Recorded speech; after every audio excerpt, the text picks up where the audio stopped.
Hello friends, today's topic is what is reciprocal tariff? Why the US adopted the reciprocal tariffs? What would be its impact upon India and the world? My lesson plan includes why it is in the news, what is reciprocal tariff, why President Donald Trump was forced to adopt reciprocal tariff after becoming the president second time, what would be its impact upon India and the world, what are the ways out for India, and finally conclusion. The United States President Donald Trump declared that he would adopt reciprocal tariffs in international trade. It means the end of the trade rules in international arena, and this reciprocal tariffs would come into force after 1st April 2025. Friends, as you know that tariffs have been an important weapon in the international trade. Countries have been imposing tariffs on imported goods from foreign countries.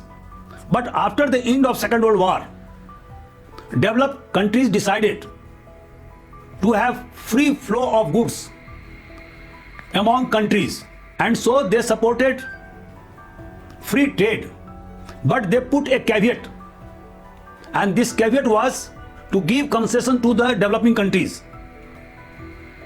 They established General Agreement on Tariff and Trade, that is called GATT, which was later replaced by World Trade Organization in 1995. Its main function was to enforce trade rules among countries. And so the developed countries were of the view that the goods and services produced by developed countries would flood the markets of developing countries. In matters relating to technology and capital, developing countries are far behind developed countries, and so they cannot compete. And that's why it was decided to give more concessions to developing countries vis-a-vis developed countries in matters relating to tariffs. And so friends, the average duty of the US in 2023 was 3.3%, followed by Japan, which was around 4%, EU 5%, Russia 6.6%, China more than 7%, Brazil 11%, and India 17%. So we see that India has put higher tariffs when compared with other developing and developed countries of the world. This is because India has put higher tariffs on agricultural products to the tune of 39%, while on non-agricultural products, the average duty was around 13.5% in 2023. The high import duties by India on agricultural products was necessary to protect the interest of farmers. Friends, you know that 86% of our holdings are below 2 hectares of land. So maximum farmers are poor and marginals. They cannot compete with the farmers of the US who get huge subsidies from the government, and their farming practices are far advanced than in India. And that's why Indian government put higher duties, tariffs on agricultural products. Now the question is, what is new reciprocal tariff?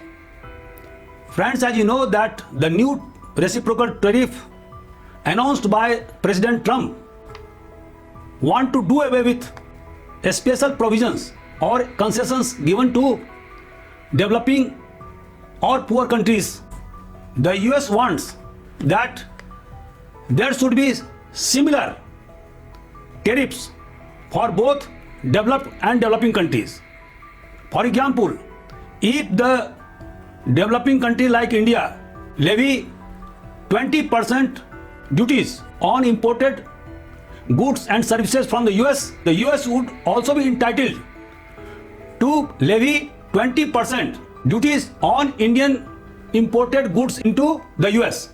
It was also suggested that if a country help the exporters by subsidies in order to compete with the US goods and services, the additional import duties will be levied upon imported goods from developed or developing countries. For example, to increase the volume of export of mobile handsets, the government of India gave subsidies to the tune of $1 billion between 2022 to 24.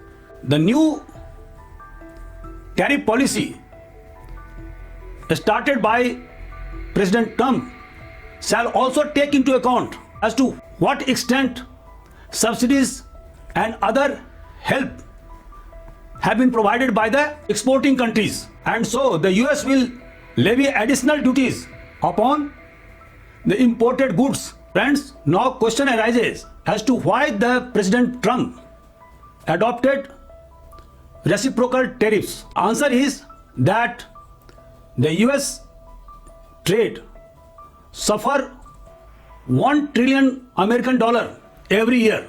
It means there is a trade deficit of $1 trillion annually, while China has trade surplus of $1 trillion American.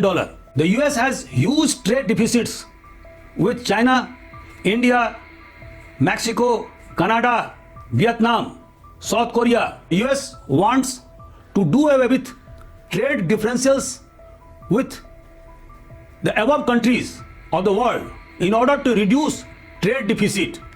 For example, the US imposes 2.5% tariffs on imported cars from the EU, but the EU charges 10% on the imported car from the US. Earlier, the US removed India from generalized system of preferences whereby certain items were imported into the US tax-free. Now the US imposed 25% duty upon Indian steel.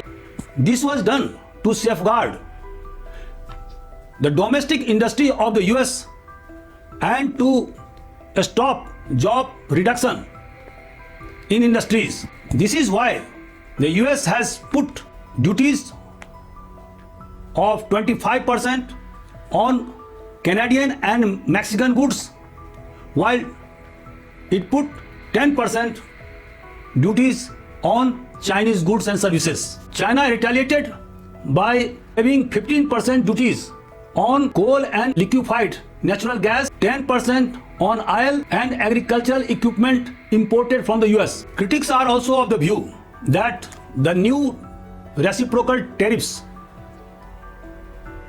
was started by the Trump because he wants to offset the losses on account of tax cuts on individual income and corporates. Friends, as you know that in his previous regime, President Trump passed Tax Cuts and Job Act in 2018, and this act is to expire in 2025. President wants to continue these tax cuts, which cause the loss of $460 billion American per year. Since the US imports $4 trillion every year and collective share of Mexico is 15.6%, Canada 12.6%, China 13.5%, and EU 16%, totaling 58% of the goods and services imported into the US. An increase of 25% tariff on Canadian, Mexican, and EU I mean European Union, goods and services imported into the US plus 10% additional import duties on Canadian oil would raise 480 billion American dollar annually, and this would be sufficient to finance the entire annual cost on account of tax cuts on individuals and corporates. Since India is the largest trading partner of the US and trade with the US constitute 18% of the total trade of India, any increase on the exports of Indian goods into the US would be very much expensive. This would lead to the reduction in the volume of export to the US. However, exporting goods and services into the US would be more expensive, which will be non-competitive. Since India has 45 billion American dollar surplus trade with the US, the reciprocal trade would hit Indian goods and services. The US may insist upon purchasing American oils and reduction on the agricultural duties, and this would lead an adverse situation in India. First of all, the agricultural products in India would be hard hit. Farmers will suffer a lot. Secondly, the more American oils are purchased, there would be more demand for the US dollar, thereby dipping the Indian rupees vis-a-vis American dollar. Since European Union is the second largest trading partner of India, any increase of tariff by the US on the goods and services of European Union imported into the US would open a new market for Indian goods and services. Critics also point out that the trade war between the US and China and an increase of 10% duty on Chinese goods imported into the US would in the long run be beneficial for Indian exports. There would be disruption of supply chain worldwide, causing inflationary trend in the world economy. Moreover, most of the countries like China, Mexico, Canada, India would take retaliatory actions, and this may cause inflation in the US economy. Thus, there would be higher prices for consumer goods as well as capital goods worldwide. Countries would start negotiating and concluding free trade agreements with other countries in order to reduce their dependence upon the US. The biggest sufferer will be the US farmer. Friends, as you know that 191 billion farm produce are exported every year by the US farmers, and the major partners are China, Mexico and Canada. They import the US farm produce to the tune of 47.6%. And so if they put a ban or increase the tariff on the US farm produce, if they start purchasing farm produce from countries like Brazil, Argentina, Paraguay, Russia, these countries will get more benefit than the US farmers. It should be noted that the US farmers constitute only 2% of the American population, but they have more political clout. Moreover, the President Trump has got more popularity, around 77% among these farmers. Any setback to the US farmer will have an impact upon the popularity of the incumbent president of the US. Now, what are ways out for India? First of all, India should diversify its trade. It must not remain dependent upon the US. Rather, it should expand its international trade with countries of European Union, Latin America and Africa. It should make more free trade agreements with countries of the world in order to broaden the base of exports. In addition, India should engage in lobbying with the US for trade concessions. Simultaneously, it should also lay stress upon unfair practices adopted by the US and other developing countries before the World Trade Organization. Friends, now I conclude that India should not buckle under the pressure of the US. India must safeguard its agriculture sector, because the agricultural sector of India cannot compete with the US farmers. India should diversify its exports in order to reduce its dependence upon the US. It should lay stress upon the growth of local industries so that the gap between the import and export is minimized. It should be noted that reciprocal tariffs are not beneficial for any country. If the US is resorting to this practice, this would have a bad impact upon the world economy. So friends, now I conclude my lecture. If you have any suggestion, please give your feedback. Thank you very much.